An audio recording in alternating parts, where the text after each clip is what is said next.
হাদি দরকার। আমি চাই আমার ছেলে যেন হাদির মতো হয়। এই দেশের জন্য এখন হাদি দরকার। আমি আমার দেশকে ভালোবাসি, আমার দেশের জন্য হাদি দরকার, এইটুকু বুঝি। প্রতিটি ঘরে ঘরে হাদি দরকার, এই দেশের জন্য হাদি দরকার। এই জন্য আমি দেশকে ভালোবাসি, আমি চাই আমার ছেলে হাদির মতো হোক। আমি এই দেশকে ভালোবাসি, আর কিচ্ছু বলি না।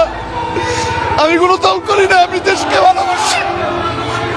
আমাদের প্রতিটি ঘরে ঘরে হাদি দরকার এখন।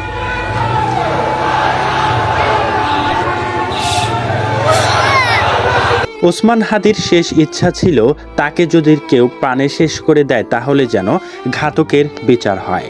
কিন্তু এখন পর্যন্ত শুটার ফয়সালের নাগালে পৌঁছাতে পারেনি বাংলাদেশ প্রশাসন। এমনকি গোয়েন্দারাও জানে না এখন সে কোথায় আছে।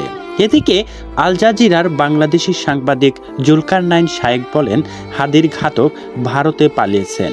কিন্তু আরেক প্রবাসী অ্যাক্টিভিস্ট পিনাকি ভট্টাচার্য বলেন, হাদির ঘাতক ফয়সাল দেশেই আছেন। কিন্তু জুলকারনাইন ডিজিএফআই এর সাথে মিলে ফয়সালকে বাঁচাতে ভারতে পালিয়ে যাওয়ার নাটক সাজিয়েছে। তবে কি আসলেই এখনও দেশে আছে ঘাতক ফয়সাল? থাকলেও বা কোথায় আছেন?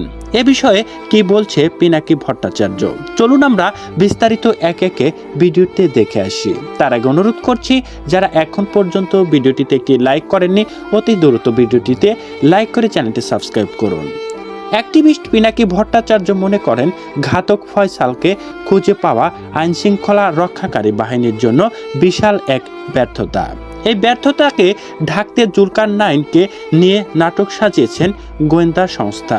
মূলত দেশেই আছে হাদির হত্যাকারী ঘাতক। এদিকে অ্যাক্টিভিস্ট পিনাকি ভট্টাচার্য তার ফেসবুকে লিখেছেন, শহীদ হাদিকে গুলির পর সীমান্ত দিয়ে পালানোর নাটক সাজিয়েছেন। এর আড়ালে প্রকৃত শুটার এক্সক্লুসিভ অনুসন্ধানের রিপোর্ট আগামীকাল প্রকাশিত হবে দৈনিক আমার দেশ পত্রিকায়।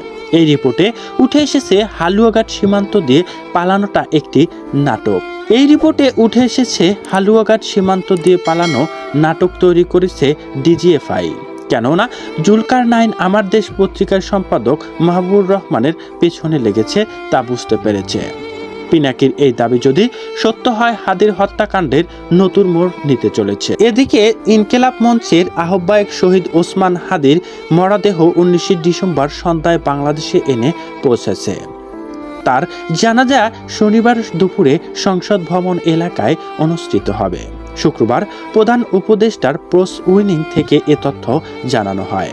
এতে বলা হয়, আগামীকাল বেলা 2:30টার দিকে জাতীয় সংসদ ভবনের দক্ষিণ প্লাজা শহীদ ওসমান হাদির নামাজের জানাজা অনুষ্ঠিত হবে।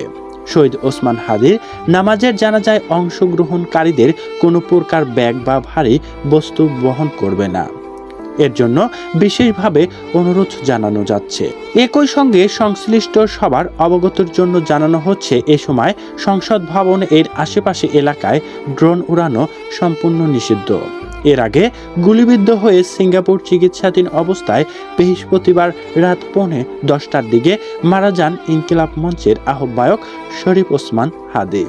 এদিকে ওসমান বিন হাদির হত্যাকাণ্ডে গভীর উদ্বেগ প্রকাশ করেছেন জাতিসংঘ।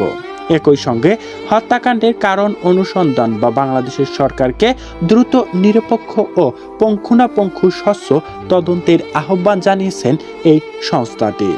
একই দাবিতে দেশবাসী এবং হাদির মা বলেছেন, যেভাবে তার ছেলেকে মারা হয়েছে একই কায়দায় ঘাতককেও যেন শেষ করা হয়। হাদির মাথায় গুলি করা শুটার ফয়সাল করিম মাসুদ ওরফে রাহুলের গ্রামের বাড়িতে আইনশৃঙ্খলা বাহিনীর বিশেষ নজরদারিতে রেখেছে। তবে ঘটনার পর ফয়সাল ওই বাড়িতে আর ফেরেনি। এদিকে সাংবাদিকদের কাছে প্রতিক্রিয়া শুটার ফয়সালের চাচি মিনারা বেগম বলেন, হাদিকে যেভাবে গুলি করে হত্যা করা হয়েছে ঠিক সেইভাবে যেন ফয়সালকেও গুলি করা হয়।